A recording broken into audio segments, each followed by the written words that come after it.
So, hello guys, welcome back to my YouTube channel and hope you all are doing really good. So, today is day 17 of the 20 days of the statistics course, and in today's video, we're gonna learn about the p value and the significance value, that is the alpha. That and we just talked in brief about it in our hypothesis testing video, that is the day 16 of the 20 days of the statistics course. So, okay, let's first imagine.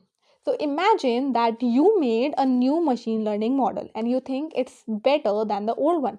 Now the big question is it really good or did it just get lucky? So that's where hypothesis testing comes in. So let's talk about the significance value first, that is the alpha. First we will talk about the significance value, which we also denote by alpha. So significance level is the risk you are willing to take of being wrong. So like let's write this. So significance level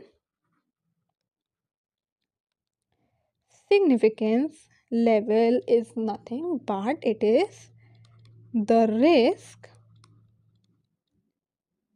it is the level of the risk, okay, you are willing to take of being wrong. Okay, so usually we set alpha to 0.05. Usually we set alpha to 0.05. Okay, okay, let me erase this and write it clearly. So we usually keep alpha as 0.05, right? So that means that I'm okay with being wrong 5% of the time. And in simpler words, if there is only a 5% chance that this result happened randomly, I will believe that it's real. Okay. So you choose this number before looking at the data. Now let's talk about the p value. Like, what is the p value? So we will talk about the p value. So p value is like, now suppose you run the experiment, okay, then you calculate something called the p value. In simple words, p value tells you how surprising your result is.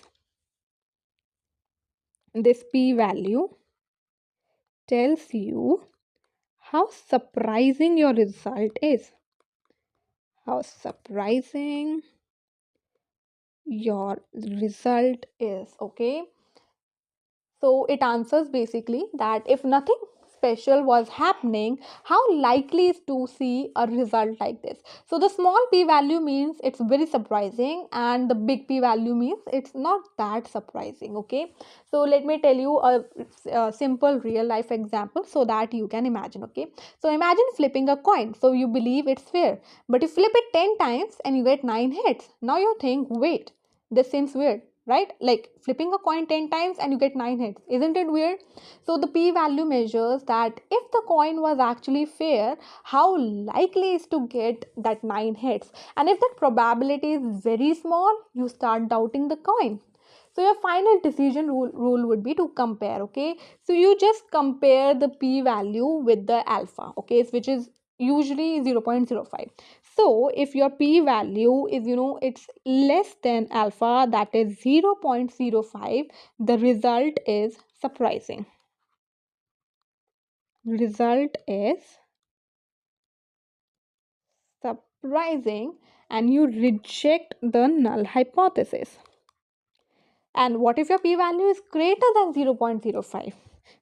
Let's talk about that case also. So if your p value is greater than 0.05, by the way, this 0.05 is nothing but the alpha. Okay, so we take usually alpha is 0.05, so I'm speaking it as 0.05 only. Okay, so if a p value is greater than 0.05, then it means that the result is normal and there are no strong evidence.